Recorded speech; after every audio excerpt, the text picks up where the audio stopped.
power comes with great responsibility. Huli. Huli. Ayan na, ayan na, ayun na. Bumisik na siya.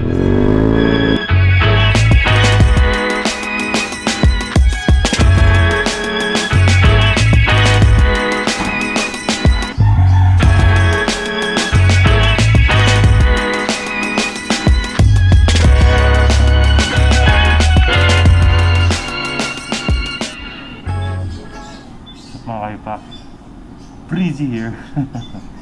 At ngayon, wala lang, babiyahe lang tayo.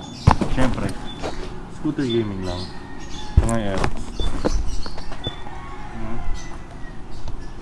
So smooth na yung Aerox na to. Pero yun nga, bago natin simulan ng vlog, sabi-sabi natin sabihin, pasok ang intro. You!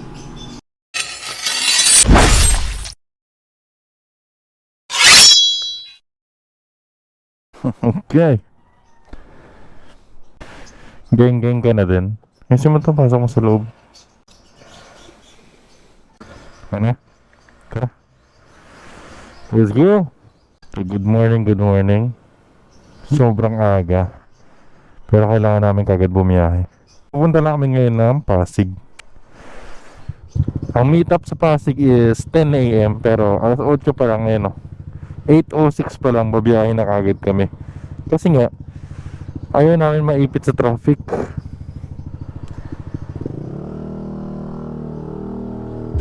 Ayaw namin, tawag dito, magugol sa oras. Gusto ko pagdating ng fresh pa rin ako.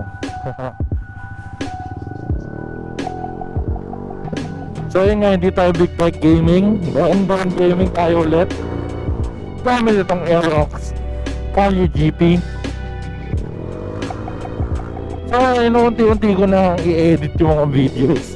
Makikita nyo yung mga last month vlogs ko. Ngayon ko lang i-edit.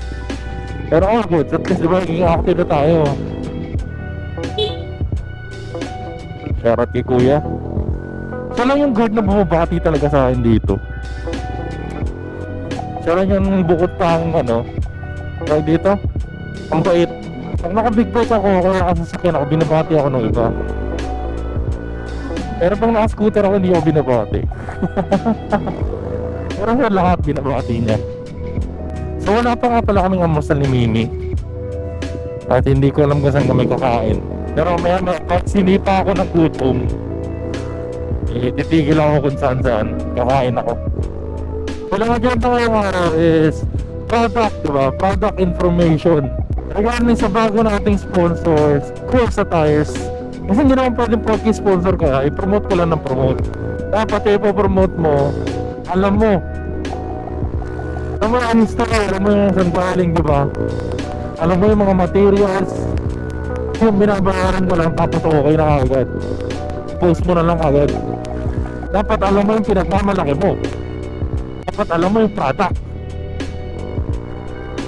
And your consumers must be knowledgeable regarding on the product you're promoting. Oh shit! Again, English!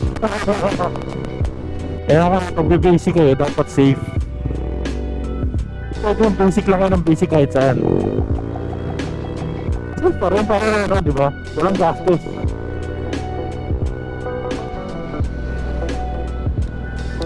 Tulad niyan. May paliko, may paganon, tapos may paganon. So malapit na tayo sa area ng basican. Ang dami naglalabas sa mga ambassadors yun, diba? No hate naman again sa kanila, pero yun nga. Yung iba lang napapansin ko is parang walang knowledge sa pinopromote nila. Yung iba nga, hindi nila ginagamit eh. Kaya naman ang pakalaman yung ginagawa nila. Sinasabi ko lang sa vlog ko na ganun yung mga napapansin ko. Tapos may mga napapansin din ako ng mga baguhan na, di ba, papasok sa industriya pero lalaki kagad ang ulo. Yung tipong sino-sino na lang basta yung mga pioneers, yayabangan, inaangasan. Well, okay naman sana kung gano'n yung attitude na pinapakita mo talaga sa vlog. Pero ang bait-bait kasi sa vlog ng mga yun. Ang bait-bait nila magpakilala. Makakupan sila sa kapwa nila sa industriya. After basic na tayo.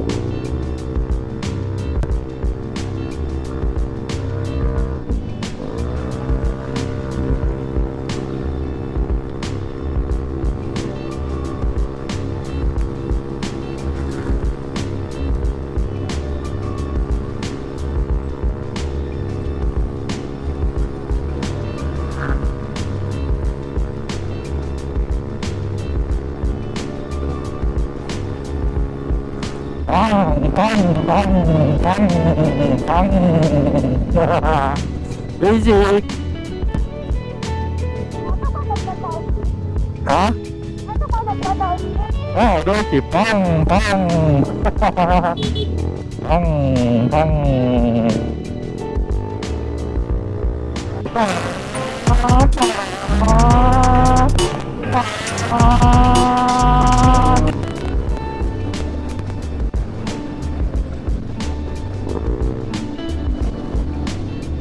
So hanggang dito na lang muna tayo kasi pwede mo naman i-conto lahat ng mangyayari, diba, sa daan. Pero mas better na ipakita ko mismo kung ano yung knowledge na matututunan ko doon. Isasama ko kayo dun sa product orientation na pupuntahan natin. Traffic na naman dito.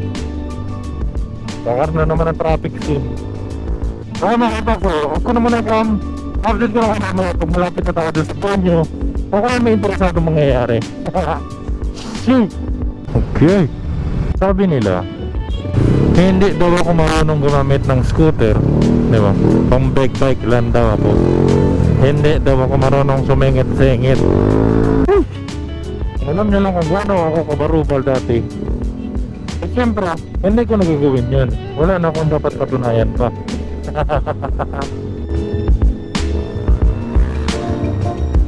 Nice! Chill ride na lang tayo palagi. Chill ride na lang tayo, lalo na't ganito tayo sa traffic. Dapat relax lang.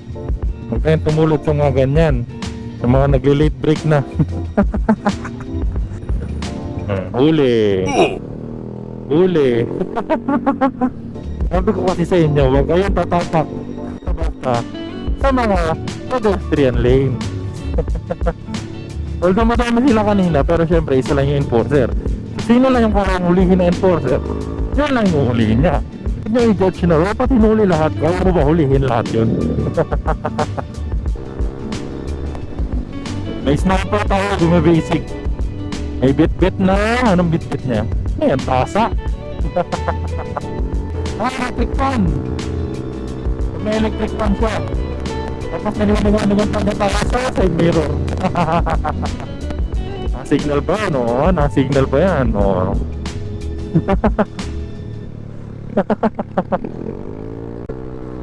Oo, basic yan. Oo, basic yan. Oo, basic yan.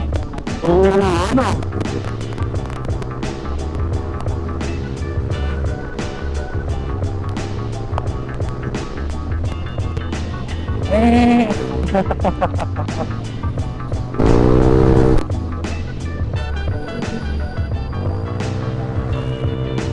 Dapat pag-basic ka, buo loob mo. Hindi ka piprino.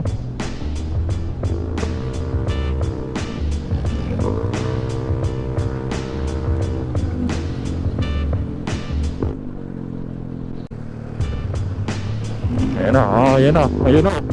Bumasic na siya.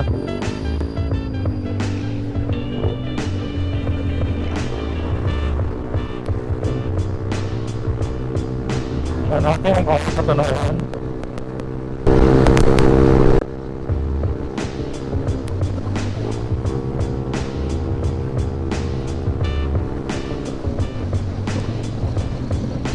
Dapat relax lang. Hindi nyo kailangan makapagpakpakan sa daan. Tapos may preno. Yun lang. Wala kayong dapat patunayan. Ride safe lang tayo palagi.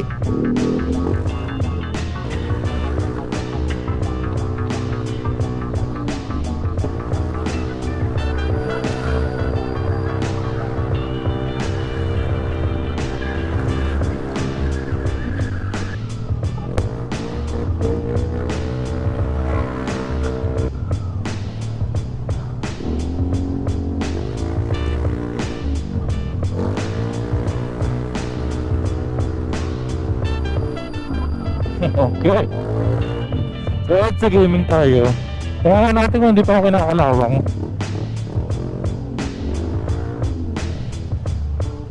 Try lang, try.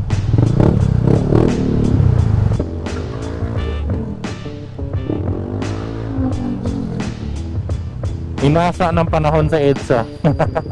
Alala nyo dati, dito ako everyday. Alam ko na yung distansya. Alam ko na yung tamang distansya para hindi mag-alangan. Kung maalala niyo, tagal ko nang bumabakbak dito sa EDSA. Nakakamiss lang. Try ko kaya ulit, no? Rush hour, EDSA Gaming. Okay. Grabe traffic. So 9 na. Isang oras na tayo nasa biyahe. Pero andito na tayo sa Pasig. At ilang kanto na lang is nandun na tayo sa destination natin. Grabe layo. Layo para sa akin kasi galing pa akong south. Uli yung dalawa. So nandito na tayo ngayon sa meet up place namin pero sa banda. Sa banda. Dito ngayon. Pwede dito.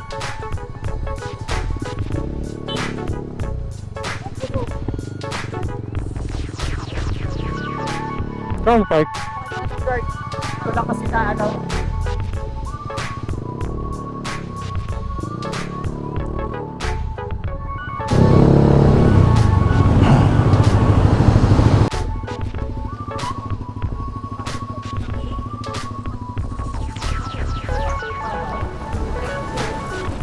Okay, nandun na tayo sa destination natin. Makakakain na ako, gutom na ako. Update ko na kayo mamaya.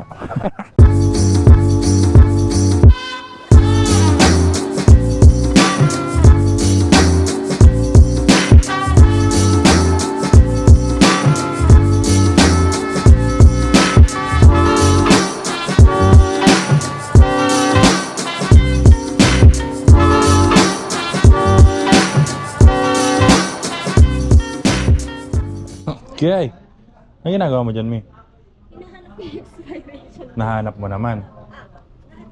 So ito yung mga latest Corsa tires. At ito nga yung syempre ine-endorse natin yung product is kailangan nating malaman kung ano yung mga specific details, kung saan siya gawa, kung ano yung mga limitations niya, kung kailan yung expiration, kung saan siya ginawa, at kung para saan siya, di ba? So may mga ganun kasing specific na information regarding sa gulong. Hindi naman pwede kasi yung gulong yan, makapit yan, gawa sa goma yan. Hindi pwedeng ganun. Kailangan when you promote something, you have to know about the statistics of English. Pero nga, hindi tayo sa Ace Water Spa. At syempre, wala tayong sticker ulit. Shoutout sa inyo. Pangalan niyo po? JP Idol, please. Yan. Marco. Marco. Marvi. Eugene. Rafael. Isa po. Yan, si Elsa. Elsa, tama di ba? Ayan. So, shoutout sa inyo lahat. Pasensya na, wala akong sticker. Lagi naman. Pero yun nga, ito rin yung gamit nating helmet. Introduce ko lang. Siyempre may sticker ng Repsol. At ito nga yung MotoGP inspired helmet ng MT Helmet. Pugi talaga na ito. Sabi, hindi ako napagod sa daan. Pero yun nga, kaya tayo meron ditong lapis at papel kasi mag-take notes tayo regarding sa product demonstration at product information na i-detalye maya-maya. So syempre hindi ko ipagdadamot yung mga informations, i-share ko sa inyo yung mga malalaman natin dito. So hindi tayo bias dito at i-detalye ko sa inyo yung mga downside at syempre yung mga upsides ng product na ini-endorse natin. So big shoutout Corsa for providing the product information syempre para sa mga consumers natin. Syempre dagdag knowledge din sa akin bilang vlogger na kabisado ko yung gulong na ginagamit ko. Off ko na muna yung cam guys, on ko maya-maya pag nag-start na yung demonstration natin. Let's go! Okay, so nakapag-take note na kami ni Michi. Actually siya lang yung nag-take note kasi hindi naman ako nakikinig ako. Nakikinig ako tapos ikaw yung tagaan mo. Nakikinig ka, tapos may sarili ka explanation. Oo, yun. So, share ko lang yung mga naano natin na yun nga, may mga functions talaga ang bawat gulong. So, ito, meron tayong tinatawag na dimension mga ano. Alam niyo yung regular sizing na 180-50, 160-60, mga ganyan. Ang ano kasi nun is yung 180, yun yung width na in millimeter. Ibig sabihin yung lapad. Tapos yung 55 is ratio ng height ng gulong. Di ba? Kunyari 160. From center. Hindi, 150-50. Common. 150-60 yan. Common size ng mga R15, mga ganyan-ganyan. Di ba? Ang tinatanong is, meron ba kayong ganitong size? Yun nga yun, yung lapad, tsaka yung taas ng gulong. Tapos, doon na papasok yung mga Talagang code na mga ganun. Also, yung iba namang gulong is may naka-indicate kung tubeless ba yung gulong yun. Nakalagay mismo yan, tubeless. So, yung iba naman ding gulong is may mga nakalagay na 73, mga number, tapos W. Meaning nun is 73 yung index capacity ng weight. Pero ano yun? 365 kilograms. 360. Kasama na yung motor at saka yung rider Passenger. at saka yung Yun. passenger. So kung ako sa inyo mga kaipak, bago kayo mag-ano ng gulong is mas better na mag-research muna tayo. Hindi yung pwedeng salpak lang tayo ng salpak ng. So may mga kailangan din pala tayong iwasan tulad ng overinflate o over sa PSI. Pangit din naman yung kulang sa PSI kasi nakakasira ng mags yan tsaka gulong. Tapos, ang common palang cause ng, alam mo yung naglolobo-lobo yung ano, yung naglolobo yung gilid ng gulong, yung tinatawag na nabubuntis yung gulong, is sira pala yung loob nun or may napunit sa loob ng gulong, kaya dun papasok yung hangin. Tapos syempre alam naman natin na parang lobo yung goma, pag napasukan ng hangin is lumolobo. So yun yung pinaka-cause talaga ng pagbabol or yung nabubuntis yung gulong natin. So marami tayong natutunan regarding sa gulong na ini-endorse natin. Kasi nga, hindi naman pwedeng endorse ka lang na endorse. Dapat ginagamit mo mismo yung gulong. Siyempre, pag ginagamit mo yung gulong is nai-introduce mo yun sa mga consumers mo, sa mga followers mo. Nars TV. Tapos, Nurse TV ka Nars TV ka na ngayon. Baka Marbs TV. Hindi, yun nga. Siyempre, di ba? Tama. Yes. Na pag yung ginagamit mong gulong, siyempre nai-introduce mo yan sa mga followers mo. Exactly. Ang mangyayari ngayon, hindi naman pwedeng alam lang nila yung brand na gulong na ginagamit mo. Dapat alam nila yung specifications ng gulong na ginagamit mo. At saka sa akin, Breezy, parang ethical responsibility natin, diba? Sabi nga nila, with great power comes with great responsibility. Oh. Tayo mga influencers, diba? Kung ano yung nire-recommend natin, dapat naging responsable din tayo dun sa mga sinasabi natin. Hindi gawa-gawa lang. Kaya napaka-importante itong training na to. Dami ko natutunan. Dami natutunan. Dami ko natutunan. So malaking na itulong bilang influencer yung specifications ng product na ini-endorse natin, no? Of course, in terms of gaano natin siya katagal gagamitin, proper storage, tamang speed rating, di ba? Load capacity ng gulong. Ang dami niyang natutunan. Oo. Pero yun nga, ang pinakamahalaga rito is we educate our followers and future consumers. No? Diba, napaka-importante na kung ano yung ini-endorse natin, something that we believe in. At syempre, yung mga nanonood, mga followers, diba? Importante na nabibigay natin yung tamang informasyon. Tama. Hindi pwedeng bias na, uy maganda to, malupit to, ganyan-ganyan. Hindi pwedeng ganun. Dapat, porky carry mo yung brand, maging honest ka. Honest review. Hindi pwede yung malupit to, maganda to, kaya neto, makita pader, di O ba? eto, diba? From engineers from ibang bansa. Lahat pinakilala sa atin. Diba? Kung Mula sa paano ginawa. halimbawa na lang ako natutunan ko yung sa mga patterns. Yun nga. Number yun ang one, di ba, nila. una aesthetic daw. Pangalawa, di ba yung sa mga water groups. Ingay nila doon. Di ba? Ang ingay nila ron. Ingay lang, puro sila chismisan. Oo. Natuto kaya yung mga yan. Hindi ko nga alam eh. Yung isa natulog eh. Sino dyan? Ayun o, si Abel. Si Albert, hindi nakikinig. So yun, maraming salamat sa ano, di ba? Thank you, Thank you rin. Nice meeting you, bro. So, Susunod na seminar ulit. Marami naman. Baka puro seminar naman po yung gawin nyo sa amin. ha? Ano channel, Nars TV? Lars TV. So hanggang dito na lang muna tayo mga kayopak. Maraming salamat syempre sa mga lahat ng crew dito. Masarap yung pagkain, maganda yung serving nila. At yun, abangan nyo pa yung mga susunod na content. Marami pa kayo introduce, marami pa kayo papakilala. Lahat ng nalalaman ko, i-share ko sa inyo. Stay breezy lang, always. You!